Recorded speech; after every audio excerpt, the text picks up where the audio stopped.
बिस्मिल्लाहिर्रहमानिर्रहीम अस्सलामु अलैकुम रहमतुल्लाह। नवाज शरीफ ने जब देखा है कि अब दोनों सीटें तो वो हार चुका है, लाहौर की सीट भी और मानसहरा की सीट भी, और वहाँ पर ज़ोर ज़बरदस्ती के साथ धांधली के साथ अगर वो जीतने की कोशिश करता है तो उसका कोई फ़ायदा नहीं, क्योंकि अवाम जो है वो असल में इसको रिजेक्ट कर चुकी है।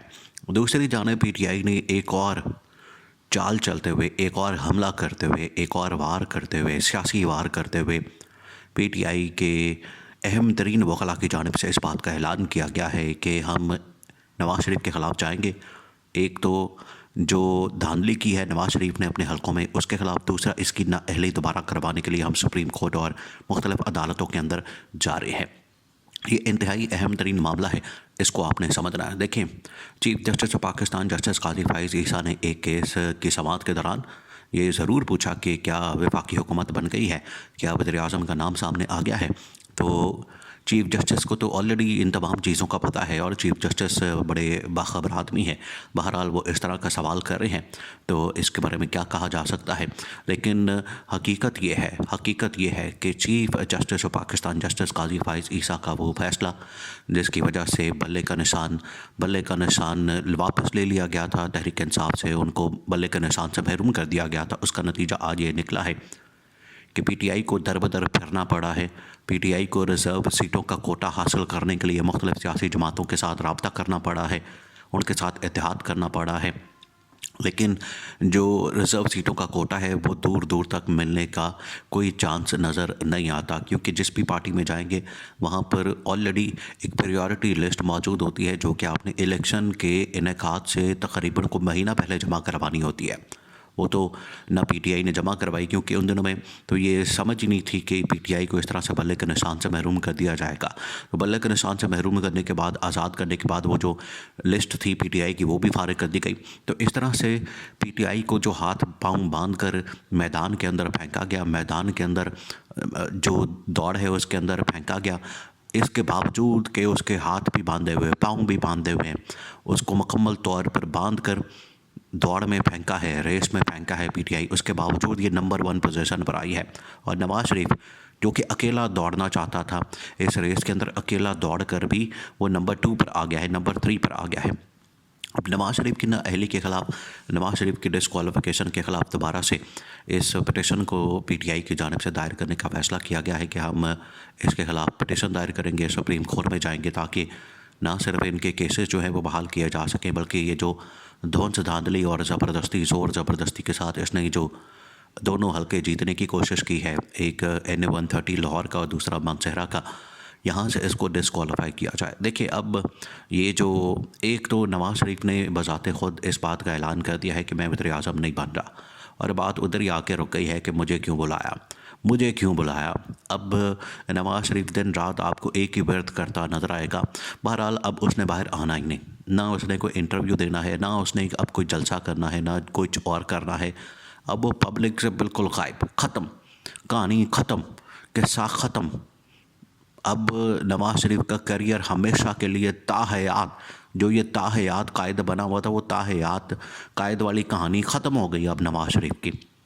और नून लीग के पास से ये जो इक़्तिदार आया है, ये मर के भी साल 1.5 साल चला लेंगे।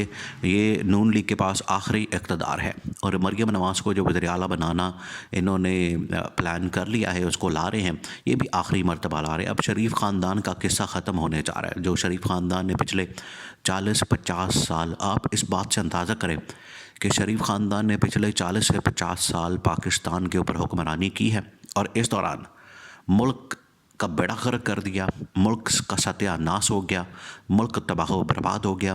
और शरीफ ख़ानदान की अपनी जायदाद, अपनी दौलत, अपनी इनकी प्रॉपर्टियाँ, अपनी इनकी जायदादें वो डबल ट्रिपल हो गई, वो इतनी ज़्यादा हो गई कि पाकिस्तान के टॉप 3 अमीर तरीन ख़ानदानों के अंदर आ गए, और मुल्क जो है वो सबसे नीचे गरीब तरीन मुल्कों में चला गया। ये इन्होंने हाल किया मुल्क का। तो 40-50 साल आखिर इनका जो इक़्तिदार है अब ख़त्म हो रहा है। कम से कम नवाज़ शरीफ का इक़्तिदार जो है वो ख़त्म हो गया, और नून से शीन निकल आई है, और शहबाज शरीफ अब वज़ीर आज़म बनने जा रहा है। लेकिन जो अवाम ने तो हिसाब करना था वो तो कर लिया। ये जो 40-50 साल इन लोगों ने मुल्क की तबाही की है, मुल्क की बर्बादी की है, इमरान खान इसी का तो हिसाब मांगता था। इमरान खान यही तो कहता था कि इन्होंने जो पाकिस्तान को लूटा है, पाकिस्तान के जो पैसे लूटे हैं, जो यहाँ से डॉलर्स जो है वो बाहर मुंतकिल किए हैं, जो मनी लॉन्ड्रिंग ये लोग करते हैं, जो ये ठेके और किकबैक्स और कमीशन है, आज भी नवाज शरीफ को मुल्क के अंदर गुर्बत ख़त्म करने का एहसास नहीं, मुल्क के अंदर जो महंगाई बेरोज़गारी ख़त्म करने का एहसास नहीं, उसकी बात नहीं करता। आज भी मैंने वो मोटरवे बनानी है भाई, जैसे वो पैदा ही किसी मोटरवे के ऊपर हुआ है। मोटरवे मैंने बनानी, मैंने एयरपोर्ट बनाना है, मैंने मोटरवे बनानी। भाई पहले मुल्क को तो वसाइल से तो पाकिस्तान को गुर्बत से तो पहले निकाल दो, उसको जो वसाइल मिले हैं वो आवाम के ऊपर तो लगाओ, वो आवाम को तो दो। महंगाई बेरोज़गारी से तो पहले आवाम को निकाल दो। नहीं, अपनी फिक्र पड़ी हुई है कि मैं लूट मारा कर लूँ, मैं किसी तरह से एयरपोर्ट बना के उसके अंदर से मैं सारा खा पी जाऊँ, मैं उसके अंदर हलवा मांडा निकाल लूँ, मैं सड़कें बना के, पुल बना के, मोटरवे बना के उसके अंदर से जो क्रीम है वो निकाल लूँ पैसे की, और मैं लंदन की और फ्लैट्स और जायदादें ख़रीदूँ। तो नवाज़ शरीफ का अब किस्सा ख़त्म हो गया है, अब वो पास्ट बन गया है, माजी बन गया है।